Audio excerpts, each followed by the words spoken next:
Good morning, everybody, and welcome to our Masterclass, Winning Teams in Negotiations. Steffi, thank you very much for your warm welcome and the nice, pleasant words. So in the next 30 minutes, we want to share our experiences from industry and also science and give you some insights and impulses how to compose really good and strong negotiation teams. The composition of the right negotiation team has a strong impact on the outcome, and we want to create awareness for this and want to share our experiences. Therefore, together with Leiden University, NAG and Leiden University is right now currently doing research on how to compose really good and strong negotiation teams. And if you like, you can be part of this study and the survey. You just have to fill in a questionnaire, but we will talk about this later. So let's have a seat and get started. A quick introduction of ourselves. Just a second. Excuse me. Yes. Fieke, would you like to start and introduce yourself? Well, first of all, thank you very much for inviting me to do this masterclass. I really love bringing academic knowledge to, well, where it is really needed. And I really love our collaboration in this. So thank you so much. I'm a psychologist, I admit. I'm sorry. I've been studying negotiations since 1996. I work with it. I really love to see how people that initially, well, may have very different preferences can get together. And I really, well, last 30 years I've been, devoting quite a bit of my time to see how that works and why it's working and what you can do when it's not. And why did you start in conflict and negotiation management? Is there any reason behind? Well, let's not go there. No, I think it's actually fascinating to see people who are here can actually go there. Mm-hmm. And that's great, and that's possible. Even when you think it's not possible, when you are creative, when you have time, when you can think, when you actually want to do something together, you can. Thank you. I quickly introduce myself. I'm Jurda. Some of you might know me. Yes, I'm a partner at Negotiation Advisory Group, and as the name says, we are a consulting firm focusing on negotiation management. And I'm negotiating professionally since 25 years on behalf of our clients, but also on behalf of myself and with my family and everyone. You know, every conversation, every interaction with people is a negotiation. You don't have to necessarily have a commercial goal, but you know, you want to save your interests and protect your interests, and therefore a negotiation skills is important, but will be more important in the future. All right, a quick introduction of NAG, and that's it. We will jump into our... we are the leading negotiation consulting in Europe, and what we basically do, we help our clients and accompany them through really hard, high-stakes negotiations, complex negotiations. This is one of the part, and the other dimension is that we have an academy and we have like trainings and learning journeys to improve and enhance your negotiation skills. We are 50 people based in Germany and have clients in several industries, and that's really a lot of passion behind in every negotiation project. And that's it, basically. So let's keep this picture. Fieke, yes. From your scientific background and your research you've done, what would you say is the ideal negotiation team? How would you compose it in an ideal world? In an ideal world, yes. Lovely. I would have some older people, some younger people, some female, some male. not two older males and two younger females, or two older females or two younger males. So because then you get those really clear subgroups, so mixed. And then I would like to have everyone to have a different background. So some from finance, some from law, some accounting, and somebody who's really good at communication. And I think I would like to have people who are, well, in scientific terms, high on openness to experience. And in more normal terms, that means people who are open to other ideas, people who are willing to think out of the box and creative. Because I think that that's one of the key factors for getting the best of a diverse group, that you're open to willing to listen to each other within the group.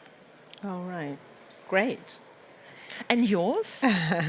Yes, what would yours be? From practical aside, that's very that's very plausible. It sounds very relating to me. But in big high stakes and complex high stakes, escalative high stakes negotiations, you need really to cover all aspects of the team and all roles and functions and all skills. So in an ideal world, you have a lead negotiator who is really involved in the negotiation.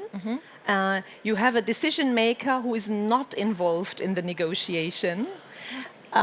Doing the strategy and having the distant view and so on, but the person has to know the issue and be a subject matter expert. You have the subject matter expert who knows about the technical content and can, very deep knowledge, detailed knowledge. And ideally, you have a financial expert who can assess and validate the financial implications of the offers we do, and also the legal advice, who can assess the legal implications and manage risk and compliance issues, obviously. I really like taking apart the role of lead negotiator and decision maker, because as a negotiator, you sometimes get very much involved. Yes. And then you might lose track, or you might change your target or your limits. Yeah. And then if the decision maker is somebody else who's got more psychological distance to the process, I think that's a wonderful idea. There is an idea I really want to convey in huge negotiations. We have also we are talking to procurement people here. When you have negotiations with your suppliers, there is always one person who's keeping the relationship. The relationship keeper. And to protect this person in an escalative negotiations, you really have to protect this person, because one of the most important things in negotiation is that you really have to protect the relationship to your counterpart. When this is under harm and is damaged, you will never get a good negotiation result. So that's why we really recommend to protect the relationship keeper and not bring him into the involvement of the negotiation. And this person shouldn't be involved, because you need him as a fallback when you are talking. Everyone wants to protect their own targets, and it's sometimes it's not very harmonized, and you have tough negotiations, and you really have to keep the relationship is so important. You have to keep this person out. Yeah. That's really important. Yeah, because traditionally people may think like, well, a negotiation, I win, you lose, or I lose, and that means you win. And so you can only have a good relationship at the expense of your own outcomes, but that's not the case. It's possible to keep a good relationship and get what you want. Yes. So that's definitely possible. That's Harvard negotiation. That's what you do. Yeah. So don't make the mistake that you think that tough negotiating means you lose and I win. That's not the case. It's really, you can do both. You can have both a good outcome and a good relationship. So what would you say, talking about teams and team composition, How does diversity in these teams contribute to the success of a negotiation? Yeah, well, I mean, you mentioned yeah. it in the beginning. Yeah, yeah. I think diversity is something that will benefit many different parts of organizations. And if you look at a problem from different angles, it's just you have a better view of the problem. And when you can combine different perspectives, you can find a better solution than if you just look at it from just, well, if we just look at you, it's one perspective. But if you look at us and we have a joint problem, then we can share those ideas. And that's the upside of diversity. Mm-hmm. There's always a downside. Always. It always depends. The downside can be that people feel like there are subgroups or cliques. I don't know how you call that in German. Cliquen. Yeah, and that's not good because then these cliquen, they will talk to themselves, and there won't be that much information exchange because that's crucial for diversity to prosper. So you really need to make sure that if you have diversity, that there are no cliques, but that actually everybody can and will and wants to contribute to the problem. And is allowed to contribute. And is allowed to, yeah. So don't put them away or downplay them. And when we talk about diversity in Germany, it's always gender issues, but diversity is much more. Yeah. What do you mean when you talk about diverse negotiation teams? Yeah, I mean diversity in many respects. So gender obviously is always a very salient one. Age could be one, some experienced people, but inexperienced people can be great. I mean, as an academic, I really love my students because sometimes they say things that I think, I didn't think of that because I'm in my tunnel of science and then some fresh ideas. Yeah. But you need to be willing to listen to it. Yes. Cultural background, if that's different, I really like that too, because often our negotiations are international. Yeah. And I love it when people are versatile, when they can shift from one cultural perspective to another. And if you see that as an added benefit of a person rather than a burden, then you can actually reap the benefits of it. So cultural diversity, functional diversity. I really like people with different backgrounds. As you just said, how to compose your team with different backgrounds. And that often is also a bit burdensome because you have to explain things. I mean, in our research that we're doing, we're working with academics, people from MAG, people with a literary background, or some people from diplomacy. And it's really like, okay, how are we going to do this? It takes time, and you have to explain. Yeah. But the end result is really lovely. So you need to be willing to listen. Willing to listen is a good keyword, but what about, diverse teams concerning leadership? I mean, leading diverse teams is, I guess, much more, demanding and time-consuming, as you said, because if you have a democratic culture. So can you talk about, leadership in these teams? I mean, you have to prepare a negotiation and everyone is discussing and has a different angle and perspective and then bringing everything together and, also acknowledging the ideas and opinions of people. So I can imagine it's hard. It is. As a team leader, you need to be versatile again. It's called situational leadership, and there's research showing that if you want to have creativity and new ideas, and you have a diverse group, then be a participative boss, be a participative leader. So join the team and have everybody have a say. They will talk, they will come up with creative ideas. Downside, they will talk forever. So the performance of this team, they can be very creative, but the performance of a team with a participative boss is not that good actually. They keep talking.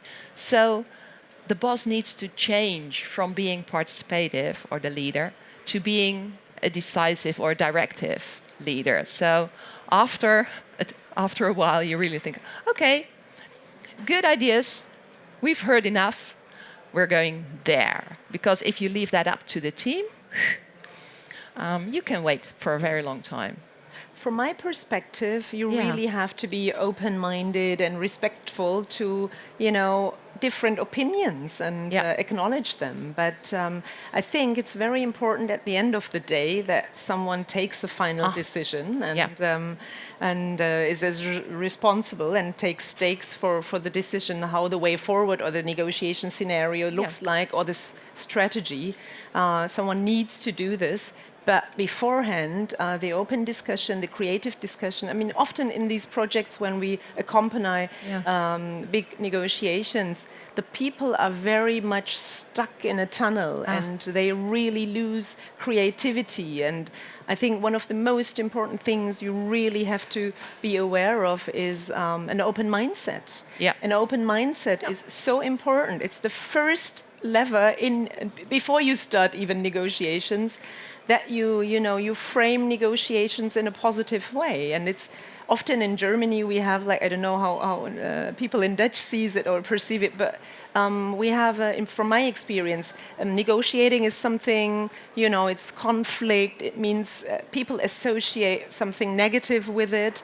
And it's not like, hey, wow, I'm really looking forward to this negotiation. It will be tough and it will be hard to get our results and the target we have set it. But on the other hand, I really enjoy solving this problem and this challenge. And in Germany, often it's the mindset, negotiation is hard work, is tough, and people have fear sometimes. I can understand this because you have the pressure, you have to find a solution.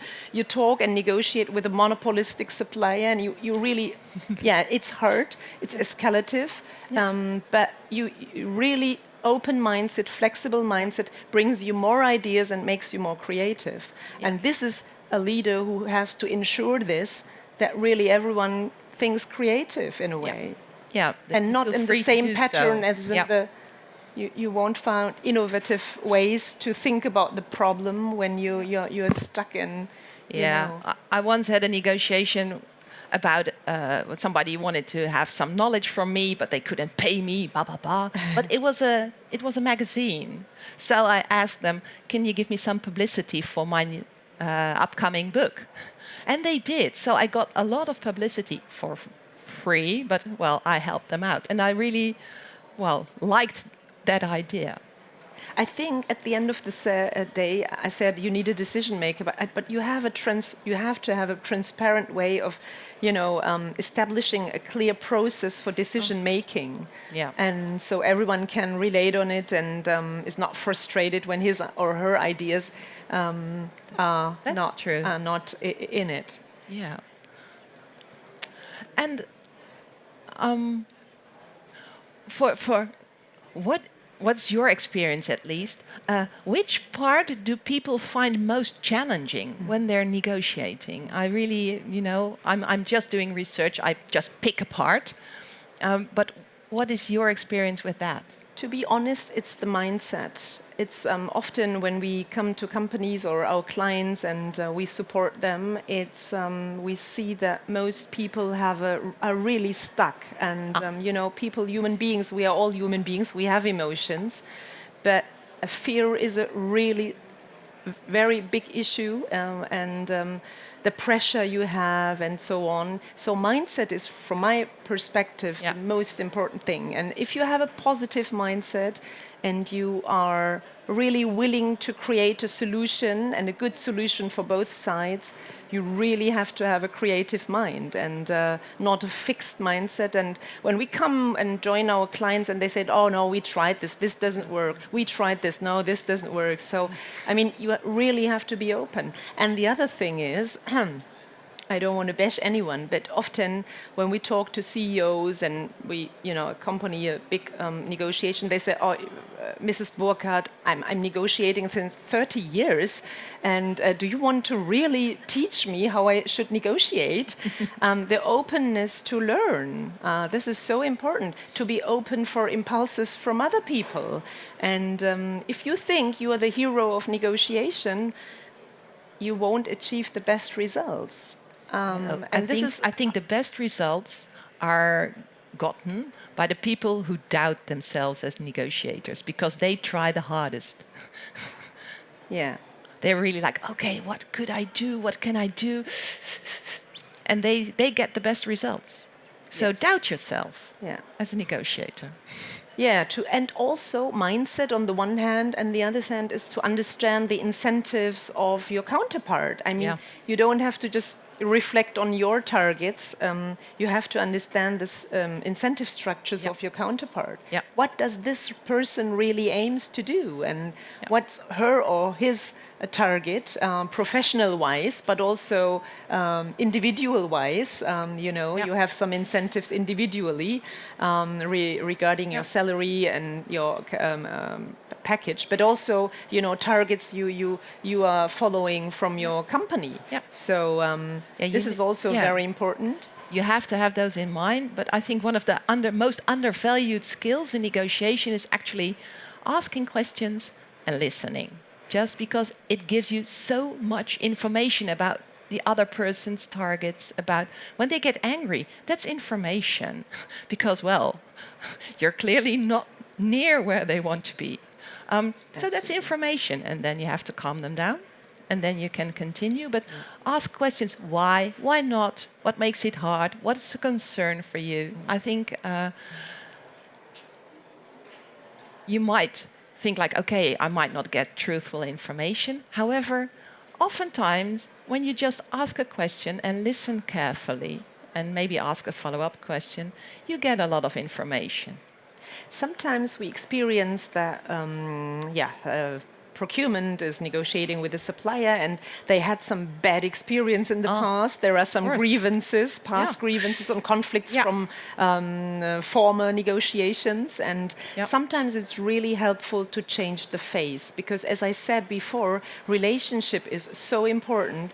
You really have to protect the good relationship to your supplier. And when there is a conflict and you're in a Sackgasse, don't really think about changing faces and changing the person and starting new on a white paper, because blocked conflicts or conflicts from the past is really keeping you from not getting the best results. And we would recommend in the butt. Change the face, bring a new kid on the block, and everything changes sometimes when you just change the person who's really negotiating. So this is also a recommendation we do. Sometimes we see this and the conflict is really there, and the people, it's relationship management obviously, and it's about people and human beings, and sometimes they don't get along with each other. He doesn't like his face or his nose, and they don't find a connection and they don't trust each other. And if trust it's is possible, very important, as we know. And if possible, you can change a person. It also depends on the culture you're dealing with. Yes. I mean, if you work with Asian companies, it takes some time to establish a relationship. And if you then change the person, you have to invest time again. A good keyword, cultural differences. Would you say that cultural differences have such a strong impact on, the way you negotiate and from a scientific point of view? Yes. There are many, many cultural norms about how to negotiate, whether you should negotiate. I mean, in the Netherlands at the market, you do not negotiate. If I go to, some Mediterranean market, I really need to. Yeah. And that's only a thing, a small thing. So that holds for larger companies as well.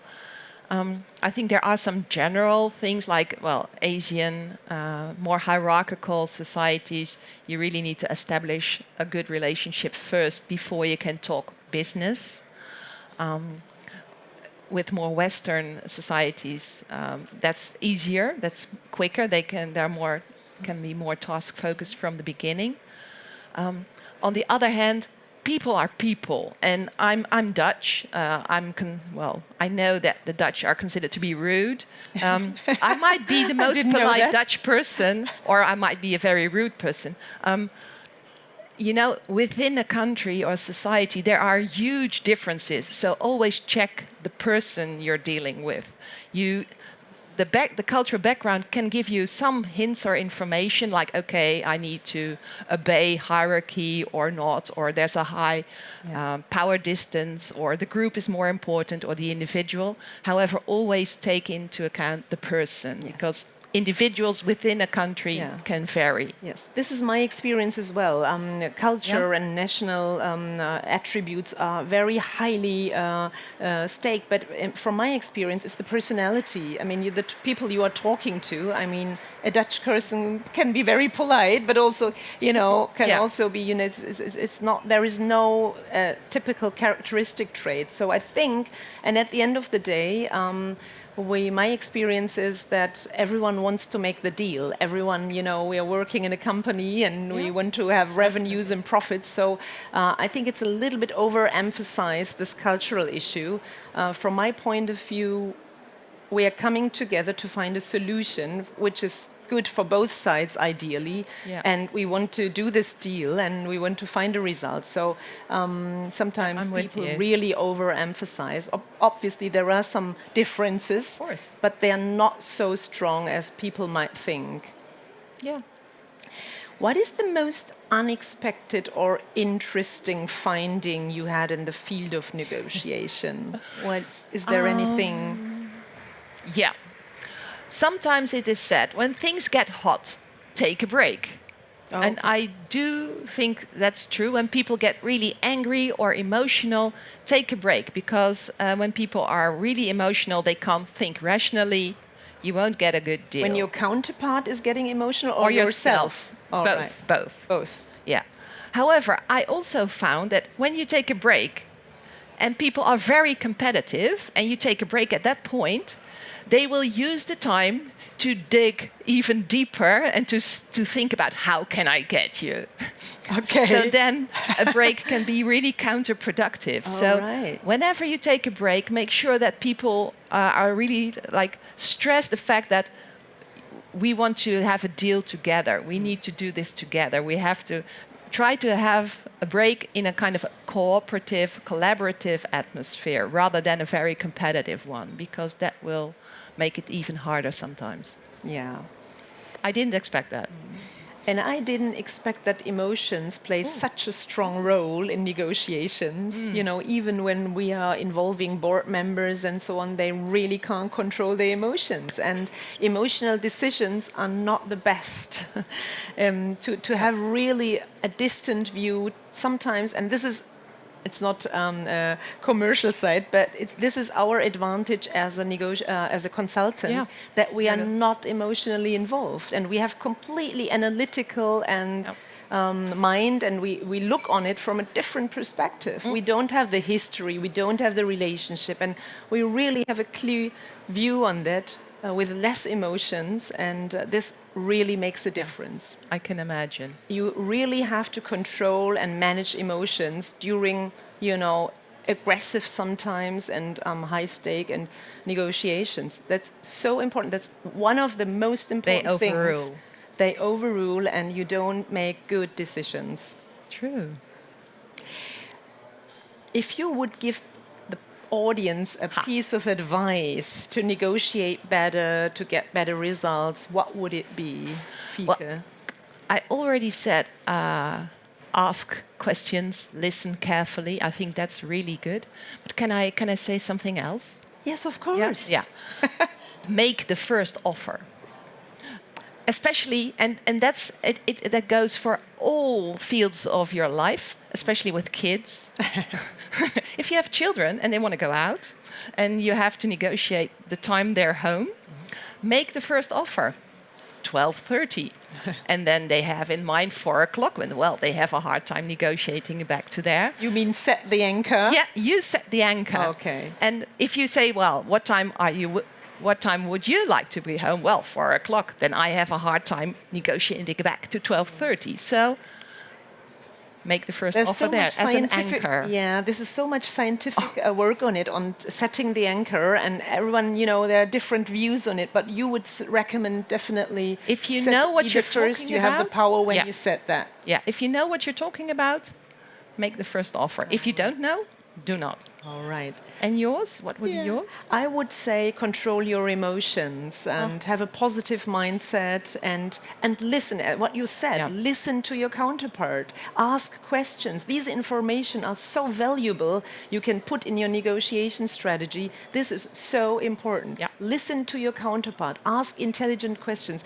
Try to find out the most information you can and use it for your own, playbook for negotiation and your strategy. And most people, they just talk, and they don't listen. And this is not good when you want to achieve good results in negotiations.